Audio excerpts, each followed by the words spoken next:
Buenas tardes, amigos. Estamos aquí en la sede de AINSE, la Asociación Internacional de Miembros de Cuerpos de Seguridad y Emergencia, con don Fernando Montoya, coronel en la Reserva, diplomado del Estado Mayor, vicepresidente de AINSE, la Asociación Internacional de Miembros de Cuerpos de Seguridad y Emergencia, y director de Security College en Europa. Si es tan amable, don Fernando. Estimado presidente, Vicente, amigo mío, muchísimas gracias por la presentación que me acabas de hacer, inmerecida de todo punto, sabedores de que somos amigos desde hace mucho tiempo y colaboradores, y que por encima de muchísimas cosas, iba a decir casi todas, está la amistad, una amistad que me has brindado, que yo no la voy a encontrar mejor por muchas vueltas que dé, y que gracias a unas cosas y otras estamos ahora en la situación en la que nos encontramos. Así que muchísimas gracias, Vicente, presidente.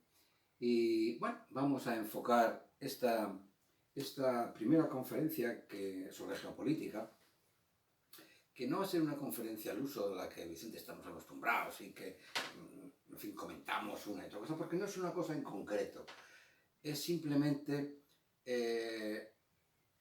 poner la realidad de lo que entiendo yo un hotspot, puntos calientes en el mundo que van a dar que hablar en lo que queda de año y por supuesto en el año venidero, independientemente de la desgracia que nos ha tocado vivir desde principios de este año 20.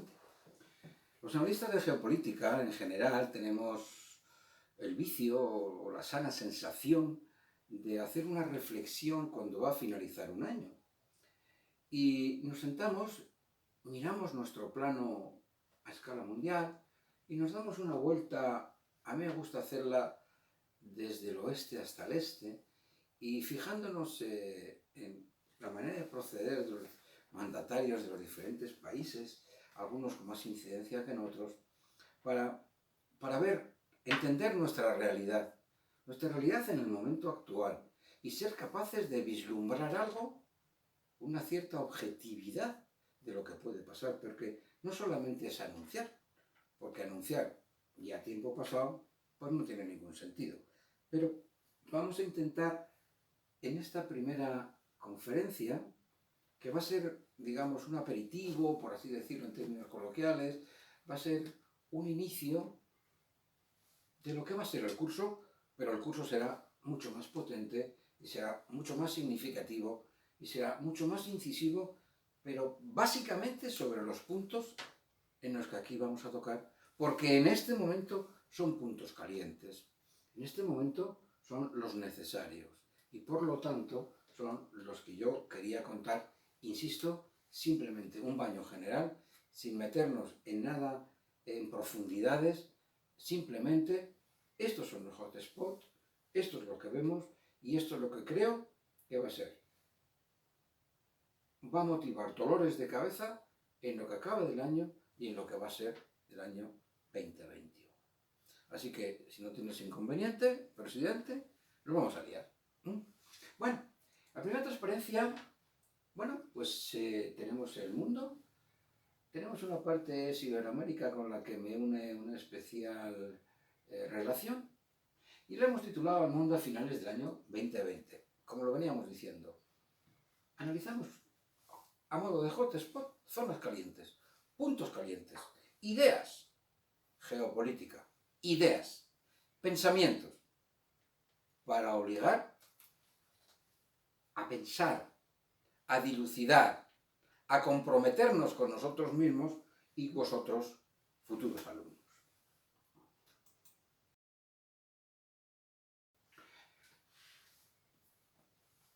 En forma de guión había puesto que el año 2020 se nos va y nos deja un mundo convulsionado, tenso, desafiante, complejo, adjetivos todos complicados, tenso, complejo, difícil.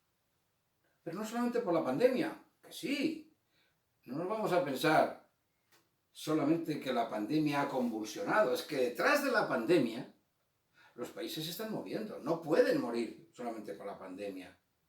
La pandemia está ahí, hay que encapsularla, pero tu Estado tienes que seguir defendiendo tus intereses y tienes que seguir diciendo quién eres en el mundo.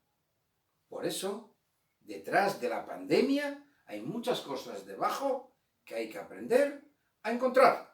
Y hay que aprender a difuminar, a separar y a concluir.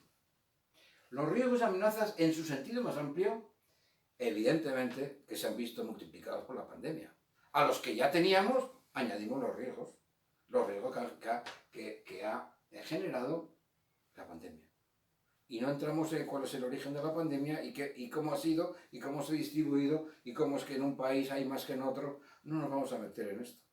Simplemente lo vamos a decir como enumeración, que ha sido un catalizador, que ha sido y está siendo la pandemia una fuerza impulsora de los riesgos y amenazas que ya existían, ha añadido una nueva y ha magnificado las que ya existían. Han surgido con virulencia nuevos focos de tensión, que al parecer estaban adormecidos. ¿Pero qué? Estaban poco adormecidos, porque basta con que les haya tocado simplemente una fibra sensible para que hayan salido a la luz. Y eso lo vamos a ver.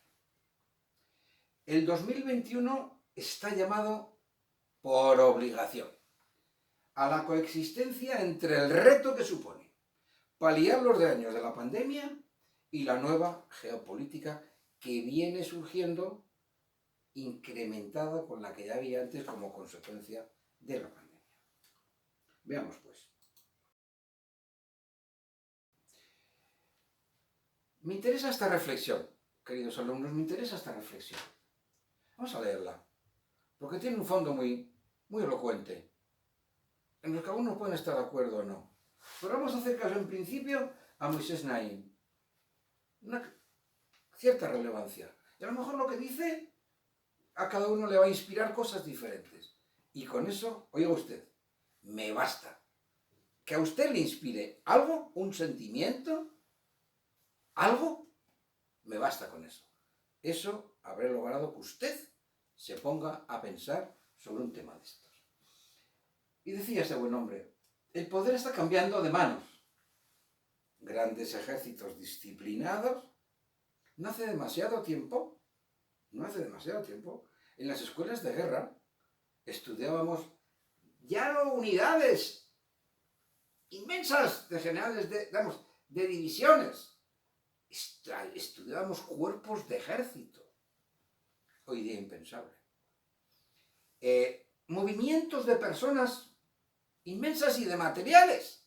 Y estudiábamos todos los materiales del enemigo en cuestión que nos tocaba estudiar. Pero hoy, sin dejar de ser importante el conocer a tu enemigo, en el sentido más amplio de la palabra, enemigo empresarial, enemigo nacional, enemigo. Está cambiando de manos de ejércitos disciplinados a caóticas bandas de insurgentes,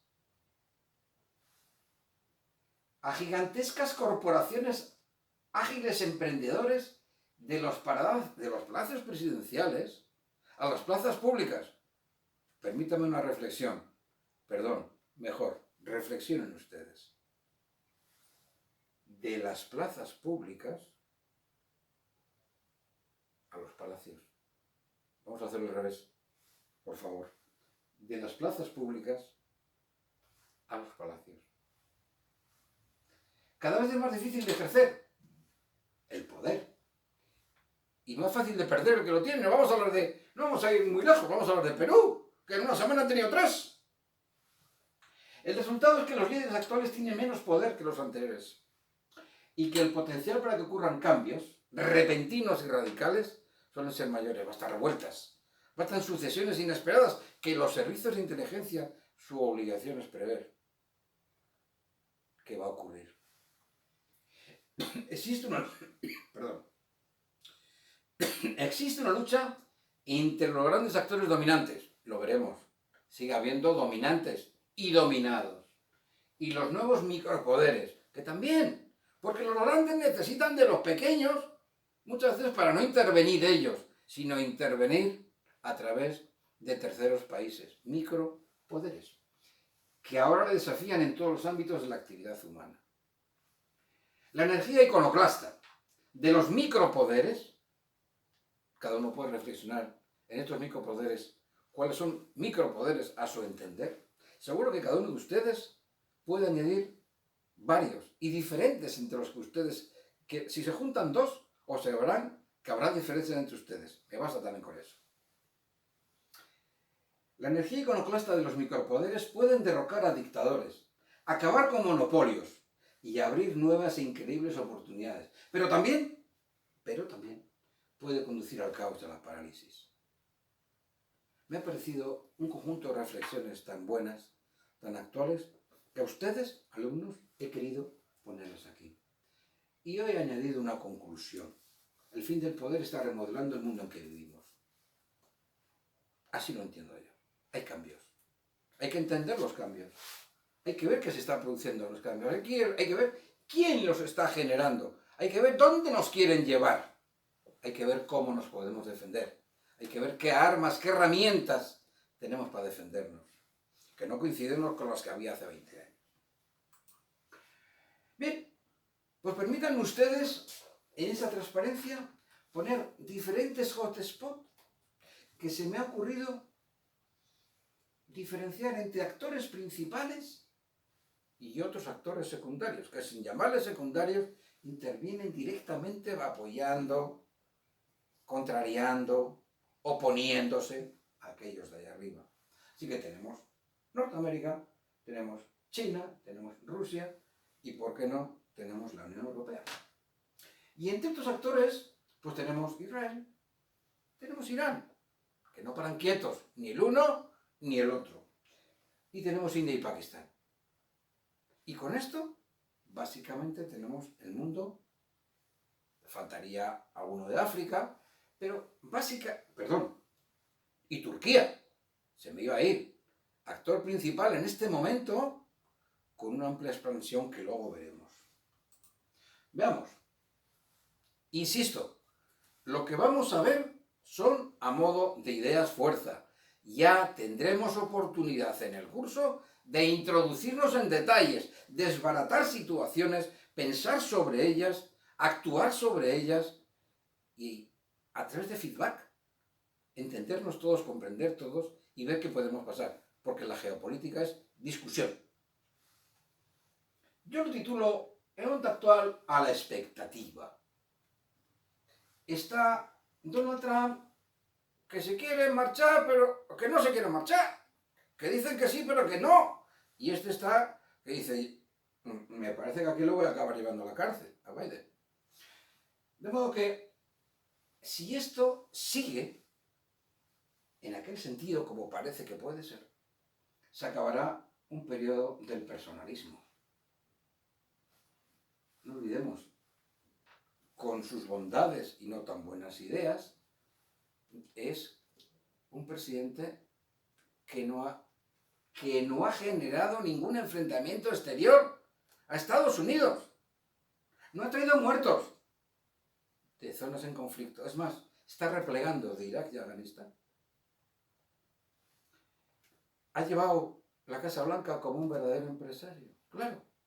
Y se ha opuesto a todo aquello que consideraba que no entendía y que no rendía. Y se opone a la OMS porque entiende que no ha servido ni siquiera para alertar de la pandemia, dejo de pagar. Entiende que es una broma el cambio climático, acertado o no acertadamente, y pues los medios para salirse de los acuerdos correspondientes. Irán, pues como hemos leído recientemente, porque le paró el Pentágono, pero parece que estaba dispuesto a atacar Irán, o al menos a un centro de estudio sobre armas de tipo nuclear. Hoy ha vuelto a aparecer que efectivamente parece ser que hay una planta que está funcionando a pleno rendimiento. Y así ha construido sus años de gobierno. Pero lo que está claro es que en la Casa Blanca va a dejar su impronta. Porque no ha sido un presidente al uso. cuando tomó posesión, el mundo entero decía, pues es que no comprendemos lo que dice, es que no comprendemos lo que hace. Pero sí tenía una idea en la cabeza. America First. Pues se puede estar de acuerdo, o no se puede estar de acuerdo, pero America First. ¿Y qué pasará si realmente ese señor acaba instalándose en la Casa Blanca? Pues yo estoy convencido que como trabajó con Obama, le va a dar la vuelta a todo lo que hizo este. Es decir, la salud, que tú la has quitado, pública, a poner. Que Irán, tú te has salido a meter. Que tú las fuerzas... Es decir, en definitiva, yo creo que será una reedición de la época de Obama. Tampoco la edad que tiene le va a permitir muchas habilidades. Y volverá a los grandes acuerdos internacionales. Porque él tenía su idea propia. Y lo miraba todo como... Esto, America First. ¿Esto produce algún rendimiento a mi país? No, pues no lo veo yo. OTAN. A ver, socios. ¿Qué tipo de socios tengo? Que les digo que inviertan el 2% del PIB y aquí lo que paga soy yo. Y encima les protejo. Pues parece que no tiene sentido. Desde el punto de vista empresarial, dice, oye, esto no va por ahí, ¿eh? Esto tenemos que arreglar de otra manera. Donald Trump.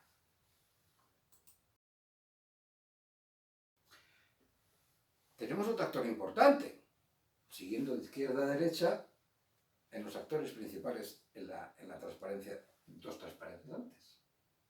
Ahí tenemos a Jinping, que nadie sabe de dónde ha venido ni cómo ha sido.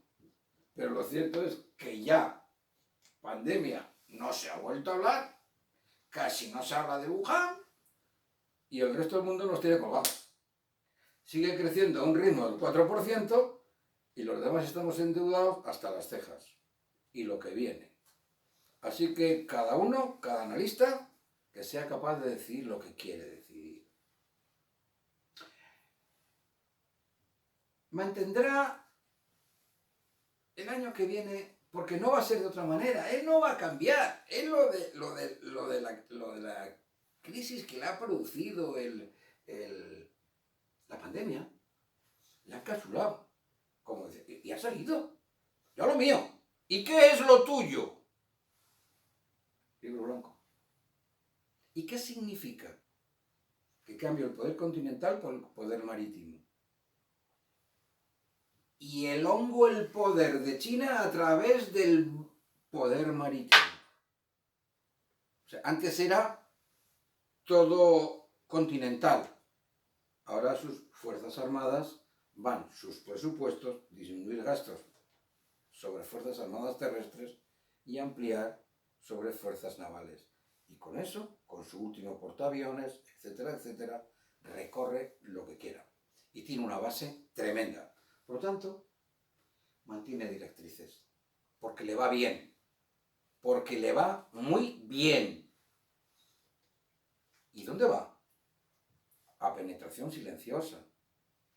No es que vaya sin hacer ruido, es que no hace nada. Y no entra como entrábamos en el siglo XVIII o XIX o XX, entrábamos allí los europeos.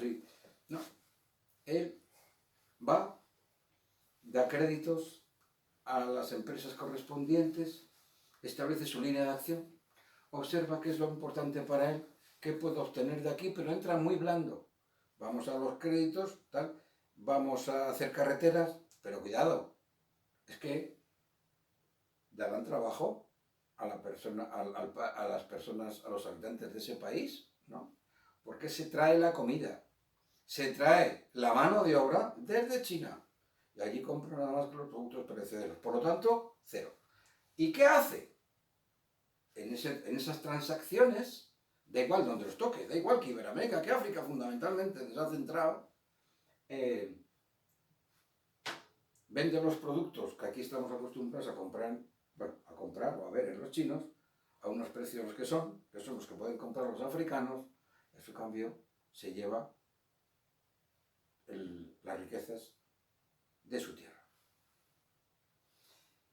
Omnipresencia en continentes. Vamos a ir caminando. Vamos a África. Vamos a establecer una base en Djibouti. ¿Cómo? Sí, en Djibouti. Pero hombre, ¿pero cómo te estableces allí? Pues si es que están los americanos, claro. ¿Y están los franceses? Pues sí. ¿Y están los italianos? Hombre. ¿Y están los japoneses? Pues también. Pero yo voy a poner una base allí como mínimo de 1000. 1000 personas. Mínimo. Para empezar. Ya la tienen. Y con eso crean un corredor para entrar en Sudán. ¿Para qué? Si Djibouti no tiene nada. Sí tiene. Tiene fachada al mar Rojo y al Índico. Es la entrada natural. Geoestratégicamente es un punto clave. Y todo lo que sale de petróleo de Sudán y otras zonas que tiene trabajando él y despliegue Fuerzas Armadas, lo saca a través de Sudán por Djibouti y también lo mete ahí. Y como no quiere perder nada en el camino, ayuda a hacer carreteras con Etiopía. Y se mete en Etiopía. Y así sucesivamente va extendiendo sus ramales, va extendiendo sus dedos. Y llegan muy lejos. Y llegan hasta colaborar en bancos nacionales. Y prestan dinero. Y cuando ese dinero no lo puedan prestar, perdón, no lo puedan devolver, si no te preocupes, me quedo con la mina. Y el banco que presta dinero no es el BBVA nuestro o la Caixa, no lo es.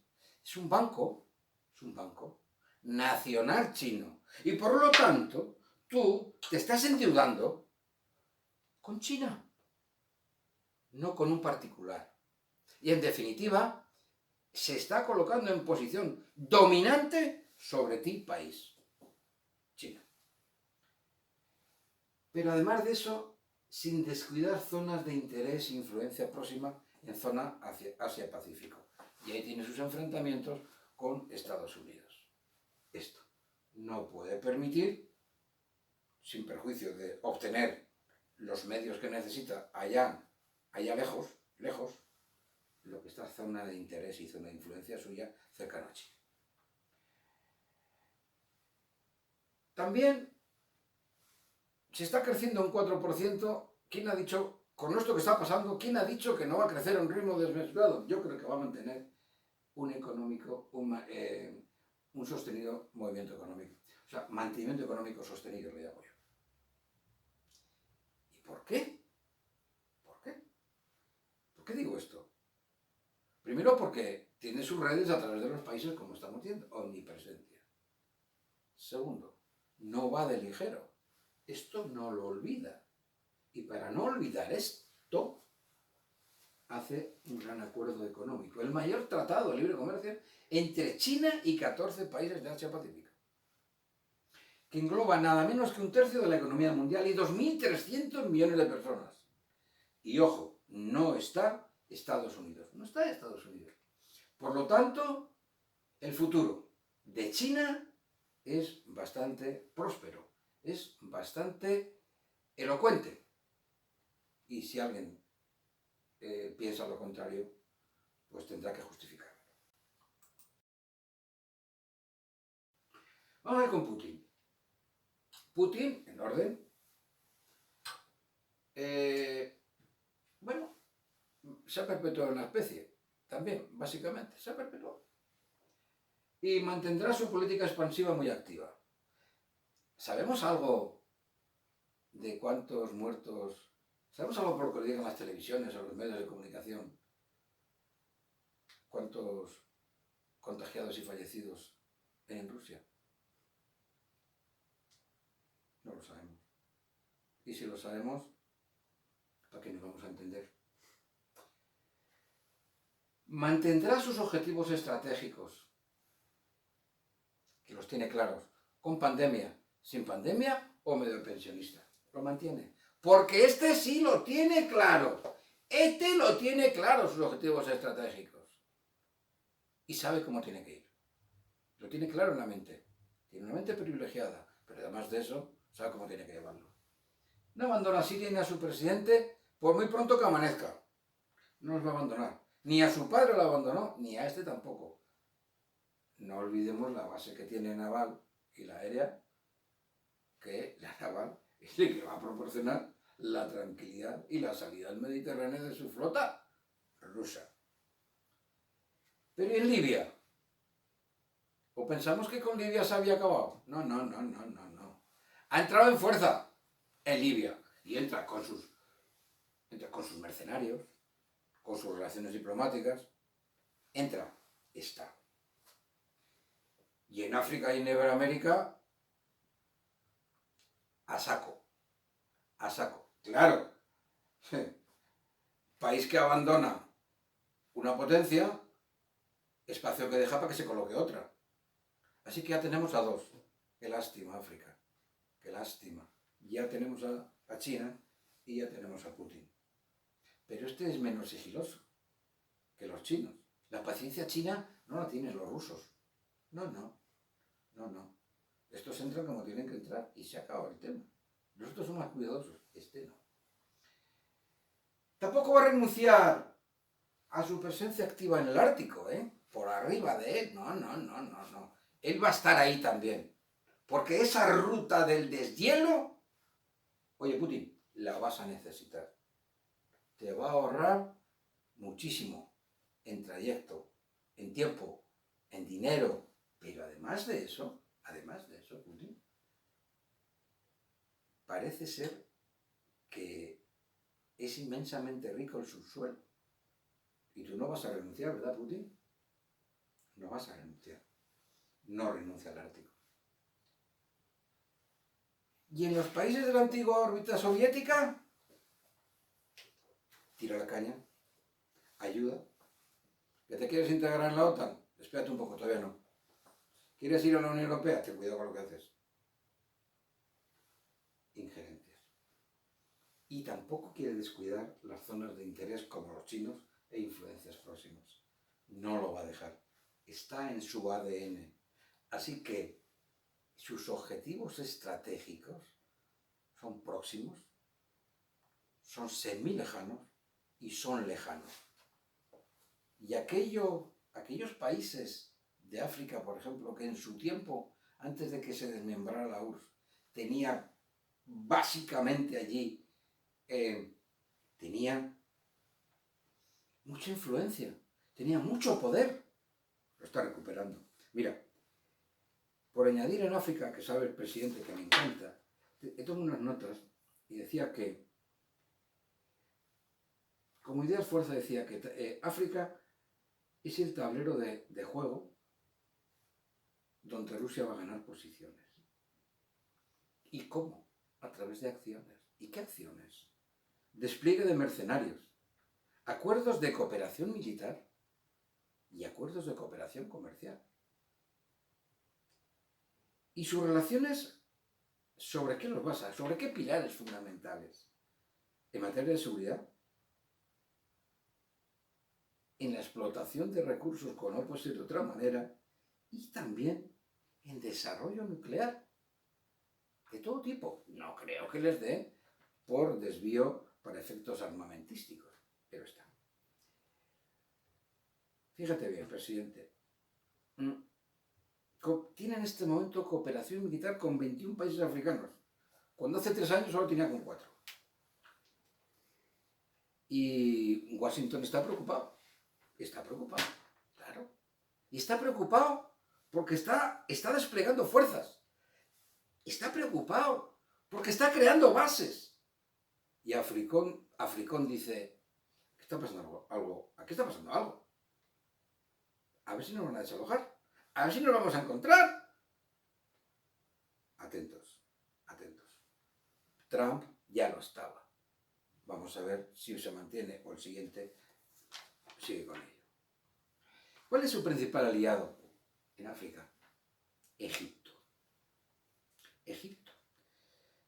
Hay que recordar que en el año 2019 hizo una reunión en Sochi con diferentes países africanos. ¿Y qué sacó de eso? Pues nada, 500 acuerdos, memorándum y contratos por orden de 11.300 millones de euros. Esa es la realidad. Y en materia de seguridad, Moscú tiene garantía para establecerse en, ojo, Egipto, República Centroafricana, Eritrea, que ya estaba en tiempos pero que vuelve, Madagascar, Mozambique y ahora Sudán, que está haciendo una base, que ya se lo han permitido. Así que sirva esto a modo de hotspot de nuestro amigo Putin en nuestro querido continente africano, del que nos separa 12 kilómetros, dependiendo de dónde, 14 kilómetros. Vamos a seguir. Vamos a hablar de la Unión Europea. ¿Qué retos tiene la Unión Europea? Primero, a ver cómo acaba el Brexit. A ver cómo acaba el Brexit. Si se consuma el Brexit, ¿qué va a pasar con la política de defensa y seguridad? Yo hice un estudio en su momento, cuando decidieron que se iban después del referéndum, qué significaba esto. Y analicé desde el punto de vista de su cooperación al proceso de política de seguridad y defensa dentro de la Unión Europea y descubrí que su participación militar en diferentes frentes o escenarios era testimonial. Solamente estaban en aquellos lugares en los que podían sacar algo. Es decir, si no sacan nada del Sahel, no van a ir al Sahel. Si no sacan, no van a ir ahí tampoco. También hablaremos de cómo, dentro de la política de defensa y seguridad, cómo se financian las operaciones de paz o las operaciones que la Unión Europea impulse y que un país se hace eco o va a tomar el mando o asume la responsabilidad de llevar adelante esa operación. Como lo más importante, ¿cómo se financia? Lo explicaremos con el mecanismo Athena. Veremos cómo es esto. Veremos cuánto aporta cada país, veremos la importancia del mecanismo Athena y veremos, a ver, para acabar diciendo que desde el punto de vista apoyo a la Unión Europea, desde el punto de vista militar, yo le decía a un diplomático de la Embajada del Reino Unido en Madrid, ustedes, permítanme, se pueden ir cuando quieran. Ello no quiere decir que no tengan ustedes un ejército potente, pero para lo que nos sirve, se pueden ustedes cuando quieran. Otro reto importante es la inmigración irregular, que no solamente es en España. ¡Hala! Venga. Es que somos Schengen. Algunos vienen y se quedan, otros vienen y se van, y suben. Abiertas las fronteras, inmigración irregular. O hacéis una legislación idéntica para todos, de obligado cumplimiento, o perderemos la Unión Europea. Los nacionalismos. No hace falta que vayamos muy lejos. No hace falta mirar muy lejos. Nacionalismos. Otra cosa que le preocupa, el cambio climático. Claro, si no hablas de cambio climático, parece que no hablas de nada. Y cuando hablas de cambio climático, lo que hace falta es el que está hablando y exponiendo el cambio climático. Yo desde abajo le preguntaría, explíquese usted. Descienda al detalle del cambio climático. ¿Qué me quiere decir usted con el cambio climático? Pero lo que digo, si no pones en tu agenda cambio climático, no eres nadie. Por otra parte, carecen de visibilidad sus objetivos estratégicos. Oye, Michel, ¿tenemos algún objetivo estratégico? ¿Tenemos alguno? Sinceramente, Michel, ¿tenemos alguno? Dime uno. No quiero más que uno, pero dímelo. ¿Tienes alguno? Enfrentamientos con Estados Unidos por aranceles, eso sí. Si el aceite no va, yo te pongo un arancel más. Si se va Trump, si se va, bueno, pues ya se arreglará. Porque si de una manera u otra se arreglará. Que nos pones una tasa, nosotros te ponemos otra. Es la rabieta. No, no te ponemos otra. Hay que decirle a Donald, no nos pongas eso. No, es que si tú me pones, yo pongo que no es el principio de acción y reacción. Donald, hay que explicártelo con manzanas, que no puedes hacer eso, no te das cuenta que nos estás haciendo mucho daño. Nosotros también te podemos hacer daño a ti, pero si es luchar David contra Goliat, pues que vamos a tener una piedra para pegarle con la onda en la cabeza. Es un tío muy grande. Bueno. Apoyos económicos a naciones componentes por pandemia. Anda que no vais a necesitar miles de millones. Pero ¿sabéis lo que tenéis que hacer? No hagáis lo que venís haciendo. Es que dices que apoyáis a África y le dais los millones, o lo que toque, para mejorar el proyecto tal, se le adjudica tantos millones de euros. ¡Mal! ¡Mal! No lo hagáis así. Tenéis que hacer como hacíamos los militares, y es: yo quiero que me deis dinero para construir un puente porque el tifón tal se lo ha llevado. No te vamos a dar dinero, amigo. Vamos a ir con los zapadores y te vamos a poner un puente baile. Y tu gente va a poder pasar. Te vamos a dar el remedio. No te vamos a dar el dinero porque se puede quedar en el camino. A ver, Michel, haz el favor. Haz el favor. Lo que des, exige. Exige que cumplan con los requisitos para poder darlos. Y desde luego, Michel, exige que cumplan también con lo acordado. Y que no desvíen fondos. Y exígeles cuentas. Y en fases. Si a la primera no ha estado bien, no mandes la segunda hasta que hagan las cosas. Y ampliaciones.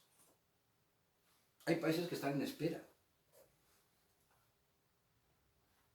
Pero está bien. ¿Qué aportas? ¿Cuál es tu Producto Interior Bruto? ¿Cuál es tu riqueza? ¿Cuál es tu fuerza? ¿Cuál es tu pirámide de población? Si además de todo esto consideras que por razones geopolíticas o geoestratégicas consideras que hay que hacerlo, pues vas y lo haces. Pero realízalo bien antes. Bueno, vamos a hablar de África. Juntamente con Iberoamérica, mi continente preferido. Azul. ¿Esperanza? ¿De qué? Si en el año 2050 van a ser todos de color, si esto no cambia. Si va a ser la forma en la que crece el número de habitantes es exponencial casi. Por lo tanto, esperanza en tu persona, en tu gente, en tu pirámide de población tan joven. No les dejes emigrar si no es necesario. Dales vida en tu país. Dale los medios que necesitan para subsistir. No permitas que tu fuerza, tus jóvenes, se vayan. Dales educación. Dales forma de vivir. Y asiéntalos en tu territorio. Y lo demás no es así. Y no permitas que viniendo de fuera, tus riquezas, que son muchas, se acaban convirtiendo en que no es para la riqueza para la población, sino acabas descubriendo, y no hace falta meterse mucho, que se queda en manos de tus gobernantes, muchos de ellos se han perpetuado en la especie, y que salen con destino a otro país, China, Rusia, por decir algunos. Pero vamos a ver puntos calientes. Puntos calientes. Pasa por aquí. Ahí está Djibouti, que hemos dicho que está en el Océano Índico, ahí en la entrada del Mar Rojo, condición fundamental, geoestratégicamente colocado, y pieza clave, que los franceses ya lo vieron a finales del siglo XIX, y se colocaron ahí. Bien. Etiopía. El conflicto de Etiopía se extiende después de que... Se extiende en este momento. Etiopía y Eritrea han mantenido una guerra de familias inicialmente, hasta que se quedaron independientes. ¿Pero qué le pasa a Etiopía? Se ha quedado sin salida al mar. De modo que todo lo que entra en Etiopía entra a través de Djibouti. Yo lo he visto con camiones tráiler inmensos, cientos y cientos de camiones desde Djibouti capital a Addis Abeba, con ayuda humanitaria. País rico donde los haya también, con ayuda humanitaria. Pobreza, hambrunas. Y encima ahora, en estos días lo estamos viendo, un conflicto con el TPLF. Vamos con otra cosa. No queda la cuestión. Es que Etiopía también está construyendo una presa en el Nilo Azul. Y claro, Egipto dice, cuidado, que me quedo yo sin lo principal, sin la principal, el principal abastecimiento de agua para mi país. ¿Me vas a quitar caudal? Va a ser que no. No, es que lo que pretendo es evitar los crecimientos que... No, déjale, que después de todo crecimiento arrastran y sedimentan terrenos que son después ricos. Lo saben desde los faraones. Es que tú me quieres quitar el agua. Conflicto del agua. Libia, guerra civil. ¿Desde cuándo llevamos? Ya va a hacer 9 años. No, ya ha hecho 9 años. ¿Y? ¿Algo? Sí, ya lo dijo Gaddafi. El día que yo no esté, las tribus camparán por sus respetos. País de tribus. ¿Cómo vas a coordinar todo eso? Y además, metidos ahí, metidos otra vez, igual que en Siria, metidos Rusia, metido Turquía y metido países de la Unión Europea. Apoyando a Haftar o a la parte que dice que Naciones Unidas son los legítimos. Para ser legítimos habrá que reconocerlos. No está aunque usted Naciones Unidas lo reconozca. Tendrá que reconocerlos el propio país. Es que ni lo reconocen. Bien, más. Y está de moda, tristemente de moda, en España, tristemente de moda, el Sáhara Occidental y el Frente Polisario. Es triste, pero es cierto. En el año 1975, principios de enero del 76, dejamos el Sáhara nosotros. Y desde entonces están pidiendo referéndum y están pidiendo cosas y no ha podido ser. Y han decidido que se tiran las armas.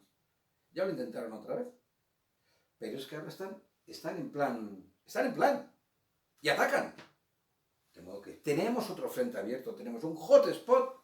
Ojo, a un paso, A un paso. A un paso de ahí y a un paso de Islas Canarias.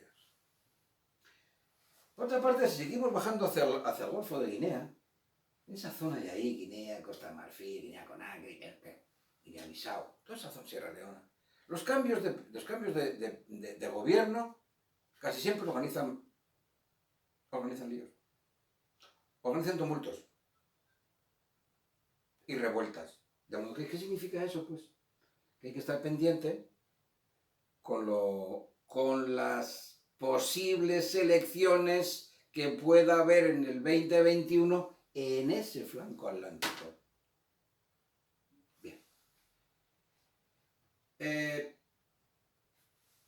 Si a eso añadimos que Burkina Faso, Sudán del Sur, noreste de Nigeria podrían sufrir hambrunas, eso es añadir más a lo que ya tienen.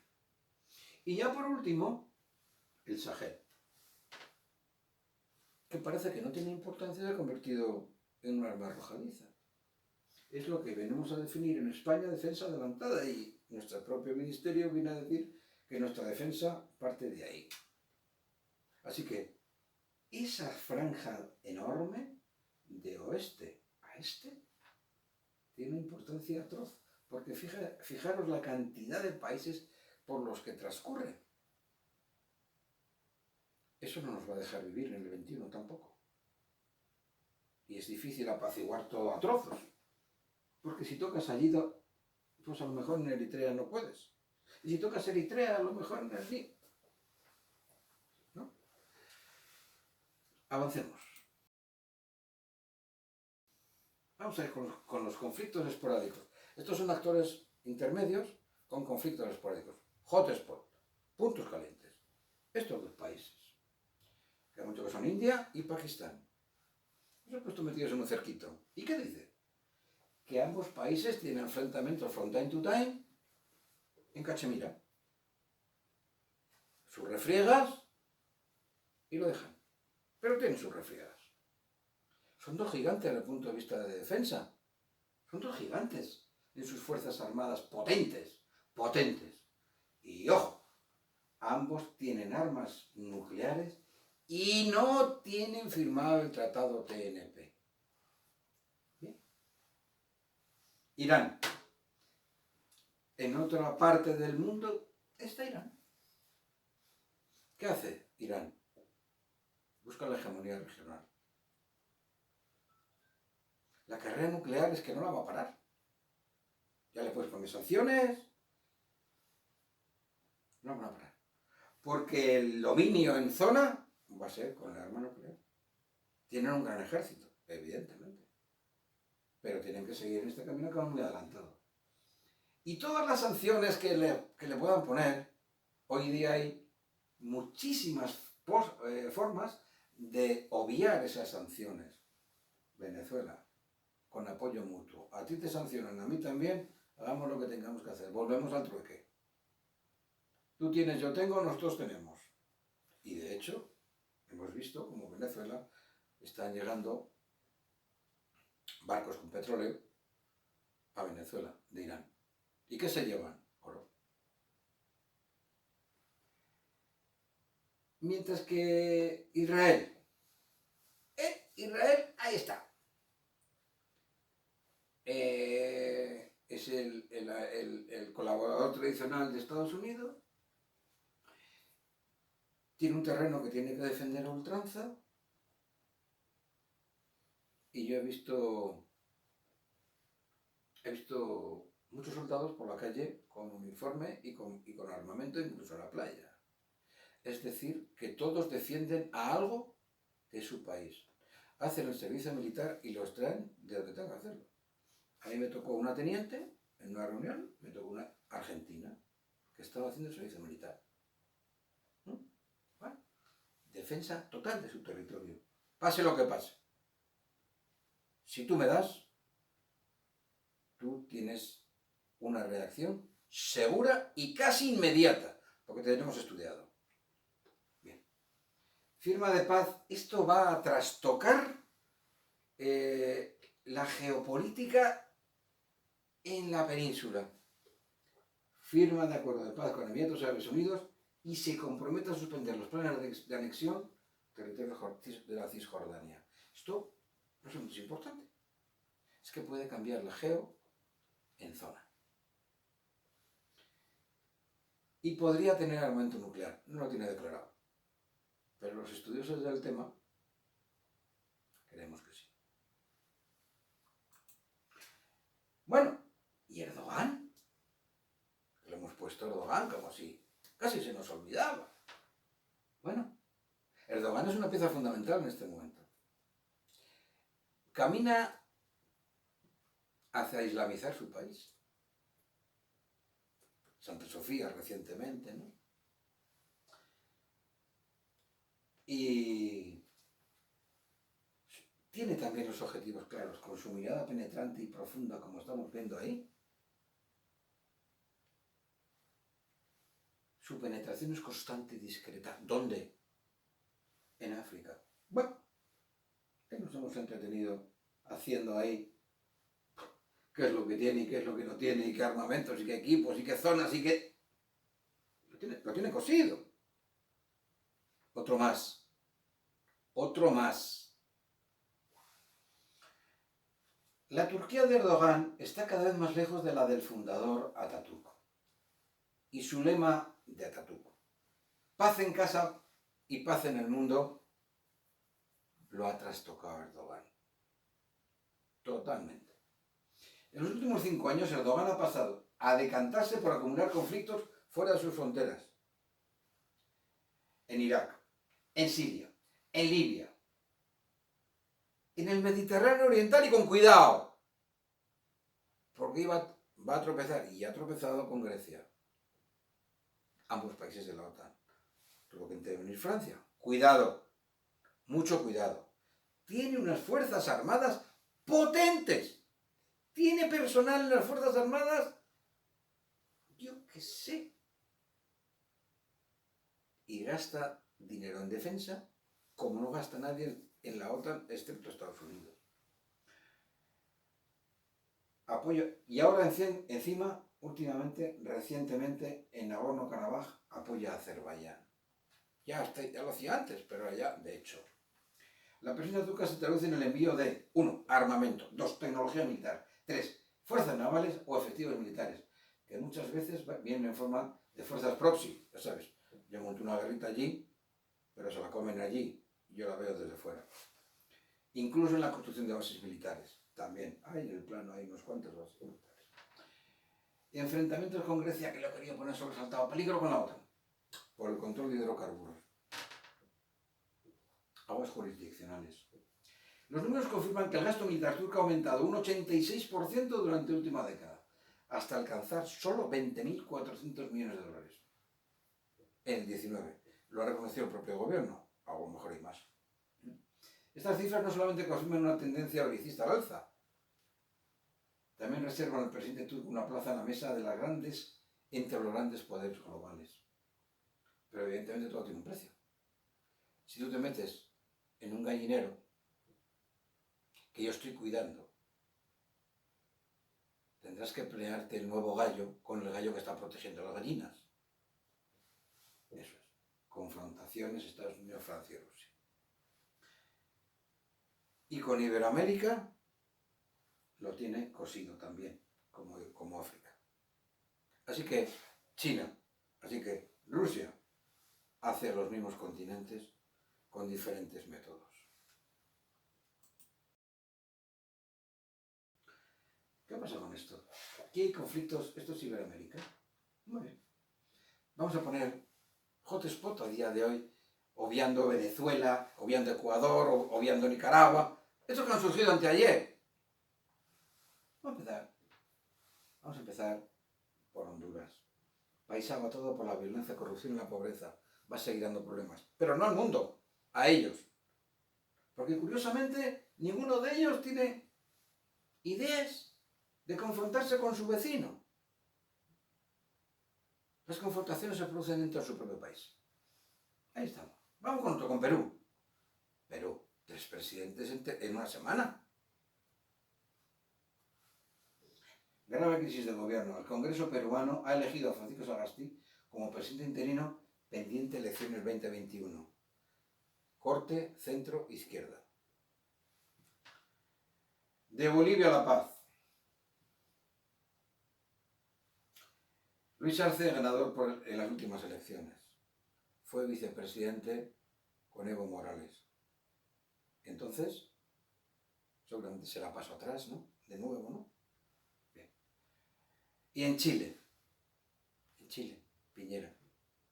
Estaba anunciado hace ya un año, que yo lo decía, estaba previsto el referéndum de la Constitución. El presidente actual, que no quería cambiar, pero ha perdido. Ha ganado el cambio de Constitución. ¿Y qué ha significado eso? Mientras tanto, ha habido saqueos, quemas de iglesias, muertos, 34.000 heridos por lo menos, detenidos. Hotspot.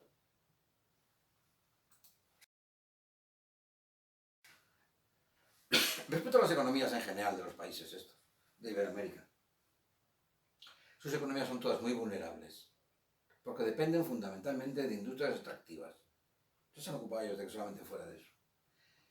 Pero además es que, ¿os acordáis como cuando en España emigraban nuestros padres y abuelos a Suiza, a Francia, a Alemania? Las remesas que recibía España de nuestra emigración ayudaban mucho a España. Pues esto es lo mismo. Los emigrantes en países externos, Estados Unidos, etcétera, fundamentalmente, a países como la República Dominicana, o sea, ha sufrido caídas de cerca de un 22% de remesas, con lo que eso significa en su Producto Interior. En Honduras el 15,5%, en El Salvador así sucesivamente. Y ellos dicen, el CEPAL, su organismo económico, dice, esto va a parecerse mucho a una economía de guerra. Es cierto. Por otra parte, como tiene una economía tan débil, cualquier movimiento de contracción económica les afecta mucho. Es decir, si un país estornuda, el de al lado, hay que poner el termómetro, tiene fiebre, enferma. Porque son muy dependientes del terreno. Y cualquier aspecto externo les perjudica de modo directo y los hunde mucho más de lo que están. En definitiva, y para finalizar, las relaciones internacionales y el estudio de la geopolítica nos van a obligar a un estudio permanente de la situación. Vamos a ver geopolíticamente qué pasa, vamos a establecer relaciones internacionales y previamente vamos a lanzar inteligencia para ver con quién nos interesa. Pero los medios de comunicación, como he dicho en otras ocasiones, tienen mucho que decir. Tú, periodista, nada más que tienes que decir lo que ves. No tienes que añadir nada. Tienes que decir lo que ves. Y si quieres poner algo interesante, lo pones si es interesante. Y das tu opinión. Y lo pones. Mi opinión. Los analistas de inteligencia y geopolíticos bebemos de vuestras noticias. Y si tú nos informas mal, nosotros informaremos mal. Cada uno a su jefe. Incluso al gobierno. Luego, tienes una gran responsabilidad, señor periodista. Lo que es cierto es que la comunidad internacional tiene motivos de preocupación. Aunque es cierto que siempre surgen hálitos de esperanza, a los que la propia sociedad se agarra como un clavo ardiendo. Eso es lo que tenemos que hacer. Ese hálito de esperanza es al que tenemos que unirnos, tenemos que cohesionarnos para salir adelante. Yo pongo, busquémoslos, encontrémoslos y sobre todo, no te los quedes, difúndelos. Y ahora lo que toca es pensar. Eso es lo que toca. Sentaros en vuestros confortables sillones. Sentaros. Y ahora pensar en estos hotspots. Pensar en estas ideas fuerza que durante este breve tiempo he tratado de transmitir y que cada uno tenga su propia idea. Serán buenos momentos para poder discutirlos en clases de geopolítica. Muchísimas gracias por vuestra atención. Tengan ustedes un buen día.